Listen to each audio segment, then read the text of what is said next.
All right, welcome to the Explainer. Today, we're going to do something a little different. We're going to give companies a financial checkup.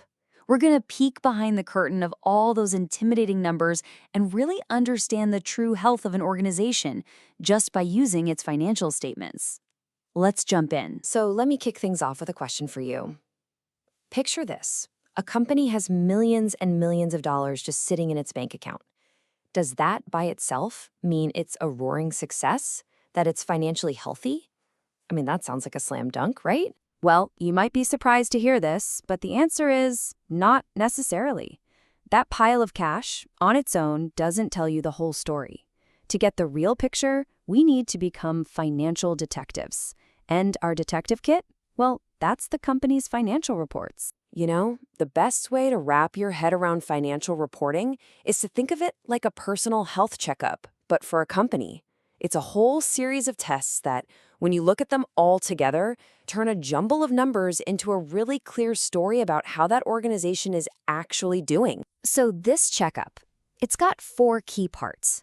First up, we take a snapshot to see where things stand right now.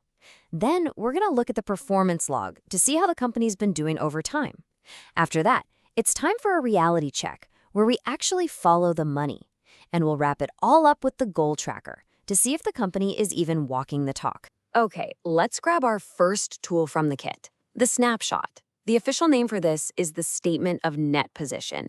You might have also heard of it by its older name, the balance sheet. Same idea. And just like the name says, this thing is literally a snapshot. It freezes one single moment in time, say the very last day of the year, and tells you exactly where the company stands financially. And it does that by listing out 2 really simple things. Everything the company owns, those are its assets, and everything it owes, those are its liabilities. And this all boils down to a really simple core idea. You take what you own, your assets, and you subtract what you owe, your liabilities. And whatever's left, that's your net position. That's the whole game right there. Assets minus liabilities equals your true net position. Okay, so let's circle back to that company with millions in the bank. This is where we bust that myth wide open. Having a ton of cash is an asset, sure, but what if the company's liabilities, what it owes, are even bigger? The real story isn't just your assets, it's what's left over, that net position. That's your real financial cushion after every single bill is paid. All right, on to our second tool. If the snapshot was a photo, this next one, the statement of revenues and expenditures, is more like a video.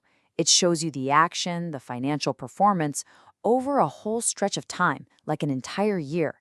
It's the performance log. Now, here's a really, really important idea that trips a lot of people up. You have to get this. Earning revenue is not the same thing as receiving cash, and expending money is not the same as spending cash.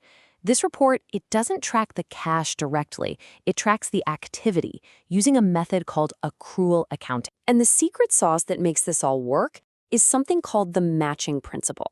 It's actually a really clever idea. You record revenue in the period you earn it, and you record expenses in the period you use them up. And it doesn't matter when the cash actually shows up or leaves. It gives a way truer picture of performance. Check this out. Here's a perfect example of how it works. On June 15th, a member pays their insurance premium for the next year. So the company gets the cash, but hold on, they haven't earned it yet. They haven't provided any insurance coverage. That cash is a liability. Then, bam, July 1st hits. The insurance coverage starts, and now it officially becomes earned revenue. Okay, so we've got our snapshot of worth, and we've got our performance video, but where's the actual cash in all of this? How does it all tie back to the real dollars and cents in the bank? That's where our third tool, the reality check, comes in. This is the statement of cash flows. So let me throw another puzzle at you. Based on what we just talked about, is it possible for a company to report, say, $1 million in profit for the year, but actually end the year with less cash in the bank than when it started? And the answer, which is kind of crazy, is yes. Absolutely. It's a classic head scratcher. And the statement of cash flows is the key that unlocks the whole thing for us. It's the bridge that connects the profit you see on paper to the actual cash in your wallet. So here's how that can happen. Imagine your company had a massive bill from last year. This year, you're making money, you're profitable, but you decide to finally pay off that huge old debt. Well, that payment sucks cash out of your bank account today, but because the expense belongs to last year, it doesn't touch this year's profit number. So your profit looks great, but your cash balance plummets. The statement of cash flows shows you exactly that. So that cash flow statement is a huge reality check. And there's one last piece to our checkup, our goal tracker. This is the budget to actual report.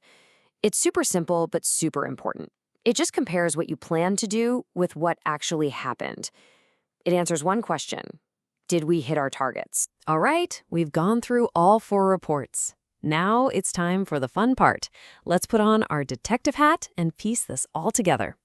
Because the real insight, the real magic, happens when you see how all these different reports talk to each other. Because here's the biggest takeaway from all of this.